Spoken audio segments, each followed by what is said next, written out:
तो साथियों, भारत के जाने माने एवं सबसे लोकप्रिय बिजनेसमैन रतन टाटा जी का 9 अक्टूबर को देहांत हो गया और यह पंचतत्व में विलीन हो गए। 9 अक्टूबर देर रात को करीब 11 बजे यह खबर सामने आई कि टाटा ग्रुप के मानद चेयरमैन रतन टाटा जी ने दक्षिण मुंबई के ब्रीच कैंडी अस्पताल में अंतिम सांस ली। इसके बाद 10 अक्टूबर को देश के सभी लोगों की आंखें नम थीं, क्योंकि हमने भारत के एक ऐसे अनमोल रत्न को खो दिया है जिसे हम लोग कभी अनजाने में भी खोना नहीं चाहते थे। फिलहाल जैसे तैसे करके लोगों ने नम आंखों के साथ 10 अक्टूबर को महान व्यक्तित्व रखने वाले रतन टाटा जी का राजकीय सम्मान के साथ अंतिम संस्कार किया। लेकिन यह घटना लोगों के सामने एक नया सवाल खड़ी करके चली गई कि आखिरकार टाटा समूह की लाखों करोड़ों की संपत्ति जो है, इसका वारिस कौन बनेगा और किसे इन सब का मालिकाना हक और जिम्मेदारी सौंपी जाएगी। और नई मुसीबत इसलिए आ गई है क्योंकि रतन टाटा जी की शादी नहीं हुई थी, इसलिए न तो उनके कोई लड़के बच्चे थे और न ही उनकी पत्नी। और आज की इस वीडियो में इसी गहमा गहमी के बीच हम इन सवालों के जवाब लेकर आपके सामने उपस्थित हुए हैं कि आखिर रतन टाटा की कुल संपत्ति कितनी है और उनके बच्चे और पत्नी न होने के कारण इसकी जिम्मेदारी किसे मिलेगी जो करोड़ों की संपत्तियों का मालिक बनेगा। लेकिन आगे बढ़ने से पहले कमेंट बॉक्स में रतन टाटा जी के आत्मा की शांति के लिए ईश्वर से प्रार्थनाएं जरूर करें। और आप लोग हमारी मदद करने के लिए इस वीडियो को लाइक करके चैनल को भी सब्सक्राइब कर सकते हैं। दरअसल भारत में और दुनिया भर में कई उद्योगपति ऐसे हैं जिनका व्यापार देश विदेश में फैला हुआ है, जो कि अरबपति हैं और दुनिया के टॉप अमीर लोगों की लिस्ट में उनका नाम गिना जाता है। लेकिन आपको जानकर हैरानी होगी कि रतन टाटा की गिनती भले ही अरबपति की बजाय करोड़पति में ही की जाती है, लेकिन दुनिया में शायद ही कोई ऐसा व्यक्ति होगा जिनकी लोकप्रियता रतन टाटा के बराबर होगी।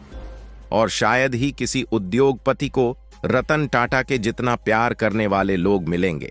और इसका नमूना हमने पिछले दिनों उनकी श्रद्धांजलि में देखा, जहां पर भारत के प्रधानमंत्री से लेकर बड़ी बड़ी सेलिब्रिटी तक श्रद्धांजलि देने के लिए इकट्ठा हुए थे और इन सभी की आंखें नम थीं।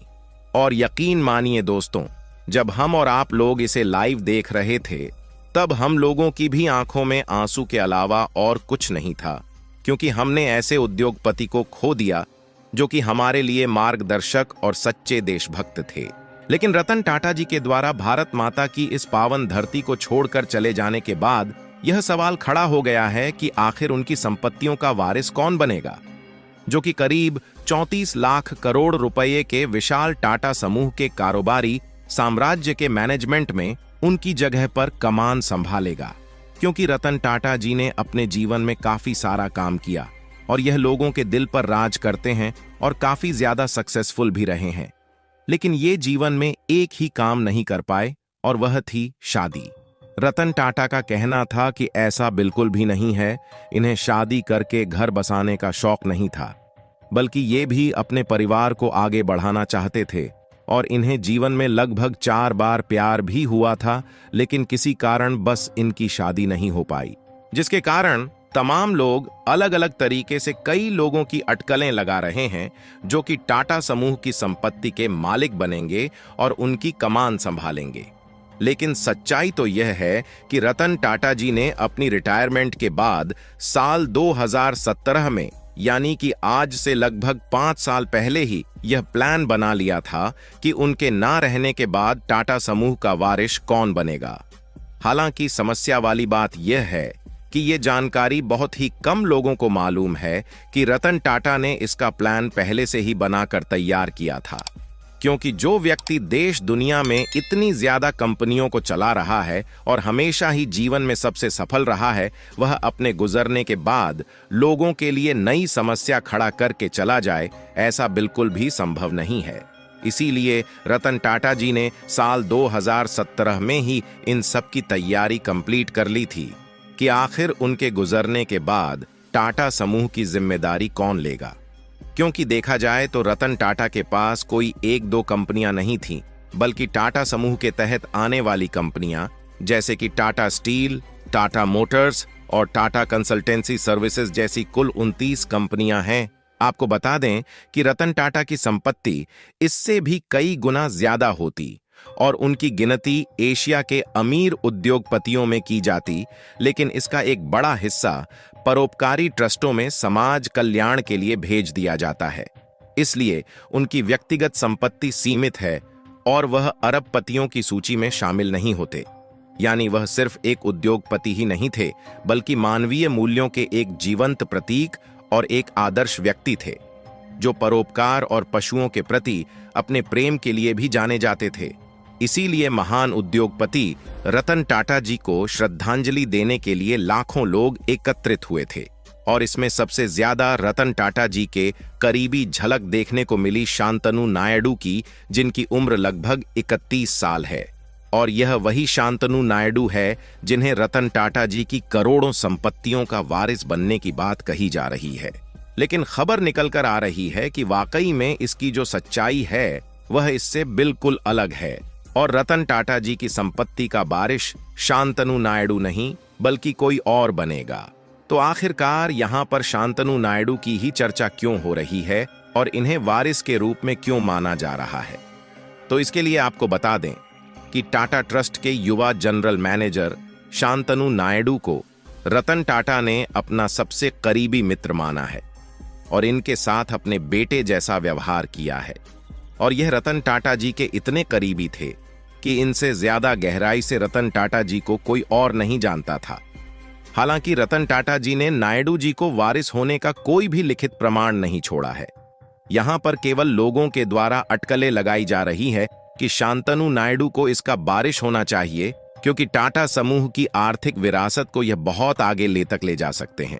फिलहाल ये लोगों के द्वारा कयास लगाए जा रहे हैं, लेकिन इसकी जो सच्चाई है वह ये है कि टाटा ग्रुप ने रतन टाटा जी के रहते हुए पहले ही उत्तराधिकार की योजना तैयार कर ली थी। इसीलिए रतन टाटा की परमिशन से एन चंद्रशेखरन 2017 से होल्डिंग कंपनी टाटा सन्स के अध्यक्ष के रूप में काम कर रहे और इनके परिवार के अन्य सदस्य व्यवसाय के अलग अलग जिम्मेदारियों को निभा रहे हैं और यही लोग फ्यूचर के लीडरशिप के लिए संभावित उम्मीदवार हैं। आगे चलकर अलग अलग कारोबार को लेकर उनके परिवार के लोगों द्वारा ही लीडरशिप की भूमिका निभाने की उम्मीद है, क्योंकि यह जानकारी टाटा वेबसाइट द्वारा इकट्ठा की गई है, जिससे यह बात मालूम चली है कि टाटा की हिस्सेदारी के मामले में टाटा ट्रस्ट की 66% हिस्सेदारी है, जबकि टाटा ग्रुप के कंपनी की हिस्सेदारी केवल 13% है और वर्कर्स के फैमिली की हिस्सेदारी भी मात्र 19% के आसपास है। यानी कि टाटा में जो सबसे ज्यादा हिस्सेदारी है वह टाटा ट्रस्ट की है। और ऐसे में यह बात सामने निकल कर आई है कि टाटा ट्रस्ट की जो लीडरशिप है उसको पिछले कई सालों से टाटा फैमिली के लोगों द्वारा ही संभाली जा रही है, जिसके मुताबिक सौतेले भाई नोएल टाटा चेयरमैन पद के सबसे मजबूत दावेदार हैं। रतन टाटा के सौतेले भाई नोएल टाटा अपने पारिवारिक संबंधों और ग्रुप की कई कंपनियों में भागीदारी के कारण टाटा की विरासत को आगे बढ़ाने के लिए एक मजबूत दावेदार है और उनकी रिटायरमेंट के बाद उनके बच्चे आगे चलकर विरासत को आगे बढ़ाएंगे और यही उम्मीद पूरी तरह से ठीक साबित हो रही है। और आप लोग रतन टाटा जी को कमेंट बॉक्स में श्रद्धांजलि देकर इनके गुजरने के बावजूद भी पल को यादगार बनाइए, क्योंकि हमने भारत के एक अनमोल रत्न को खो दिया है। और सही जानकारी लोगों तक पहुंचाने के लिए वीडियो को एक लाइक करके अपने मित्रों तक शेयर जरूर करें। इसी तरह और भी नॉलेजेबल वीडियो पाने के लिए चैनल को सब्सक्राइब करके बेल आइकन को ऑल पर जरूर सेलेक्ट कर लीजिए। जय श्री राम।